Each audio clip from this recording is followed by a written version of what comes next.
Dahil napakarami kong commercial na hindi nagawa. Oo. Pero siguro, para mabilis tayo, sasampulan ko na lang sila. Okay. Yan. Alam niyo po ba yung Bibo Hotdog? Bibo Hotdog.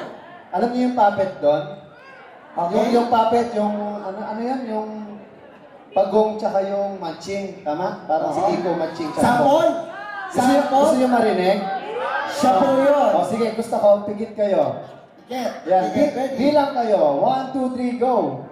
1, 2, 3. Pag di kayo bumila, hindi ko gagawin. O, bilang ulit kayo. 1, 2, 3, go! 1, 2, 3, go! Pape Bibo, bagong Bibo. Anong sikreto ng bagong Bibo? Tikman nyo. Paano? Papit ako eh. Nya. Ayan. Yun. Okay. Ano yan? Pang-kiliti pa lang yan. Oo, kasi Bibo Hotdog yan. Eh, ano pa yung mga commercials sa ginawa mo?